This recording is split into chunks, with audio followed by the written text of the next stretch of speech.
Bonsoir à tous, ravi de vous retrouver comme chaque soir en direct sur KTV. Nous sommes le lundi 11 janvier et à la une de cette édition, le test Covid-19 est désormais obligatoire pour les voyageurs au départ de Mayotte devant se rendre en métropole et à La Réunion. Il doit être effectué pour tous les passagers de plus de 11 ans, 72 heures maximum avant l'embarquement. Cette mesure est censée répondre à la situation sanitaire de plus en plus dégradée à l'ouest de l'océan Indien. Annoncée hier par la préfecture, elle est entrée en vigueur ce matin. Et pour l'occasion, les services de l'État ont déployé un centre de dépistage rapide au sein même de l'aéroport. Ivan Rakotovaou s'est rendu sur place. Reportage. C'est une véritable prouesse logistique et humaine. Un centre de dépistage Covid-19 d'une capacité maximale de 500 tests antigéniques quotidiens installé dans le hall de l'aéroport de Pamandzi en seulement 24 heures. Au total, c'est une équipe de 30 personnes qui a été mobilisée ce matin et pour laquelle on va aussi évidemment organiser un roulement pour pouvoir tenir durant l'ensemble de la semaine. Donc vous avez une quinzaine de bénévoles de la Croix-Rouge, une dizaine d'agents de la préfecture, 2 sapeurs-pompiers, le médecin-chef et un infirmier, ainsi que 2 infirmiers libéraux. L'installation rapide de ce centre intervient après la publication de nouvelles mesures contre la pandémie. Parmi elles, le test Covid de moins de 72 heures devient obligatoire pour les passagers de plus de 11 ans se rendant en métropole ou à La Réunion. Une mesure annoncée hier et qui s'applique dès aujourd'hui. C'est pas de la précipitation, c'est de l'anticipation. Ce qui justifie cela, c'est qu'il y a une suspicion sur la présence d'un variant sud-africain dans la région au sens large. Et donc il faut à la fois protéger les Mahorais, naturellement, c'est la raison pour laquelle j'ai demandé la suspension des vols en provenance du Kenya. Ce matin, ils étaient plusieurs dizaines à se faire dépister, pris de court par l'annonce des autorités. Comme ce voyageur qui pensait s'envoler sans encombre pour la métropole ce mercredi. Se protéger les autres, il n'y a pas de souci. Mais c'est vrai que le fait de l'apprendre comme ça un dimanche soir, donc pour un lundi matin, et surtout en petite terre, donc c'est pas évident, quoi. Quand on est de grande terre, donc pour barger, pour venir faire le test et repartir sur grande terre, c'est pas évident. Le préfet annonce que le centre restera en place tant que les doutes sur la présence d'un variant sud-africain dans la région persistent.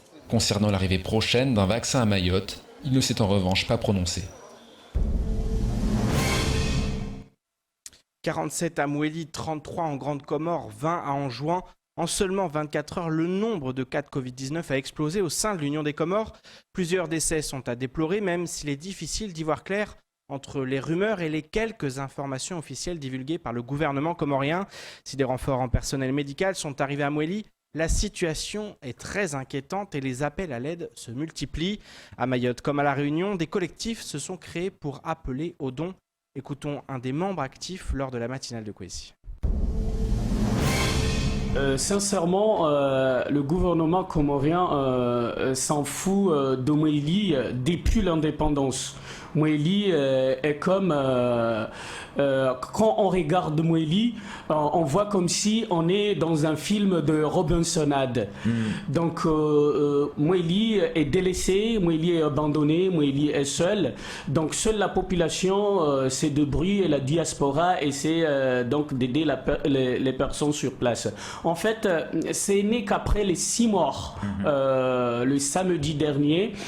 Donc quand on s'est mobilisé afin d'aider la population sur place. Le gouvernement a baissé ses regards éléments. Donc on était obligé de collecter la diaspora mahoraise, la diaspora réunionnaise et française. Donc pour donner donc une main forte à la population sur place. Je vous propose de regarder le reste de l'actualité locale avec l'équipe des jumeaux de Mzoazia qui remporte la Coupe de Mayotte ou encore la nouvelle saison culturelle au CUFR. Au montage, Leslie Vimenet.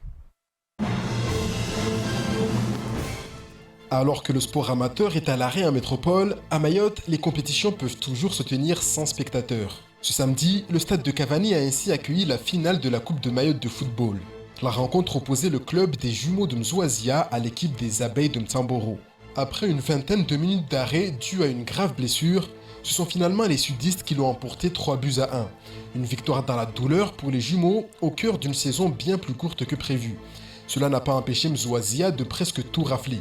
Après la Supercoupe de Mayotte, c'est en effet le deuxième trophée glané par le club du sud de l'île en 2020 sur 3 possibles. C'est par ailleurs leur 3e victoire dans cette compétition, autant dire qu'il faudra compter sur eux en 2021 dans le cas où les compétitions pourraient se tenir comme prévu. Très active lorsqu'il s'agit de faire entendre son mécontentement ou sa colère, la CGT Éducation n'entend pas déroger à la règle en 2021. À Mayotte, le syndicat réclame la mise en œuvre d'une autre politique éducative qui, je cite, tourne le dos au tri social au bénéfice d'une politique d'émancipation. Pour ce faire, la CGT réclame un budget qui crée massivement des emplois statutaires. Le syndicat exige également un plan de rénovation et de construction du bâti scolaire permettant d'en faire de véritables lieux de vie et répondant aux enjeux environnementaux. La CGT Éducation Mayotte appelle ainsi à la grève le 26 janvier prochain lors de la journée nationale de grève et d'action. Une première pierre avant une journée nationale d'action interprofessionnelle de grève et de manifestation prévue le 4 février prochain. Autant dire que 2021 pourrait bien rimer avec reprise des conflits sociaux. La nouvelle saison culturelle du CUFR prévoit de nombreuses conférences instructives et passionnantes. Dès le 15 janvier prochain aura lieu une conférence sur l'écotoxicologie. Le 5 février, un sujet risque de faire débat puisqu'il est intitulé « Religion, politique et tradition, le peuple mahorais sous domination, une approche critique ». S'en suivront une conférence sur l'édition en Afrique, une présentation sur la Nouvelle-Calédonie, sur l'anthropologie de l'image ou encore sur Tolkien et l'écologie. Le théâtre sera aussi au rendez-vous avec des séances de pratique théâtrale chaque vendredi de 11h à 14h, préfigurant du futur diplôme universitaire du CUFR. Le cinéma est également à l'honneur avec un atelier pour découvrir le monde de l'audiovisuel et participer à de nombreux projets et festivals. La danse n'a pas non plus été oubliée. Atelier Mbiwi, danse mahoraise ou encore danse afro seront proposés dans ce programme aussi ambitieux qu'alléchant. Après un mois de vacances, la rentrée des classes a eu lieu ce matin. L'occasion pour le recteur Gilles Albou de faire un point sur le bon déroulement des travaux dans plusieurs établissements de l'île. Nouvelle salle, respect des gestes sanitaires, barrières, rénovation. Les chantiers ont avancé avec, comme toujours, au cœur des réflexions, la sécurisation des établissements scolaires. Jaïdi Maolida a pu suivre le chef de file de l'éducation à Mayotte lors de cette matinée. Reportage. Vous avez une belle nouvelle salle pour le théâtre alors? Ouais, belle salle pour travailler. Est-ce que vous êtes satisfait? Ah bah oui, on est satisfait, ouais. Les élèves ont de quoi être satisfaits. Le lycée de Sada a été fraîchement rénové. L'établissement accueille désormais 15 salles de cours supplémentaires. Au-delà de ce confort pour les élèves et les professeurs, le recteur Gilles Albou souligne également une avancée majeure réalisée dans le domaine de la sécurité. Nous avons pu constater l'avancement des travaux sur la vidéoprotection. D'ici la fin de la semaine, on aura 10 caméras de vidéoprotection qui seront efficientes. Ce matin, déjà 4 fonctionnaient et c'est une très bonne chose qui va permettre de sécuriser encore plus les abords du lycée. En plus des dispositifs déjà existants, les caméras de surveillance viennent renforcer les actions entreprises par le rectorat sur la sécurité aux abords des établissements scolaires. Le proviseur du lycée de Sada se félicite de ces acquisitions qui sont primordiales selon lui. La sécurité, c'est une priorité absolue. C'est d'ailleurs la première des priorités dans un établissement scolaire puisque nous avons la responsabilité des personnes et des biens. Et donc, lorsque les familles nous confient les jeunes pour apprendre et apprendre à devenir des citoyens ou des travailleurs, c'est d'abord le besoin de sécurité qui est important. Alors, nous savons aussi que pour apprendre, il faut absolument qu'il y ait des conditions de sérénité et de calme. Dans notre jargon, on appelle ça globalement le climat scolaire pour pouvoir apprendre normalement. Face aux violences à répétition orchestrées au sein des institutions scolaires de Mayotte, le recteur entend continuer à bien mener la lutte. Mais il prévient, l'ensemble des acteurs de l'île devra faire de même, ce qui n'est pas toujours le cas. C'est notre priorité depuis que je suis arrivé, que ce soit pour évidemment refaire les clôtures, pour mettre en place la vidéoprotection, aussi renforcer les moyens humains, notamment les équipes mobiles de sécurité. Mais je pense qu'il ne faut pas non plus se laisser détourner. La violence, elle existe.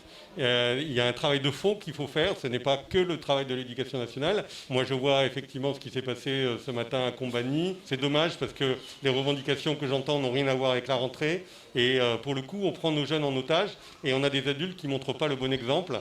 Le recteur s'était également rendu au sein d'une école maternelle à Mbéni, remise à neuf après des fuites et des inondations. Il a précisé que plusieurs autres établissements de l'île sont en cours de rénovation. C'est le cas de 5 lycées, dont le lycée Younoussa Bamana, ainsi que plusieurs établissements du premier degré. C'est ainsi que s'achève cette édition. Merci de nous rester fidèles sur KTV. Je vous donne rendez-vous demain dès 19h pour tout connaître de l'actualité locale. Excellente soirée sur Kwesi.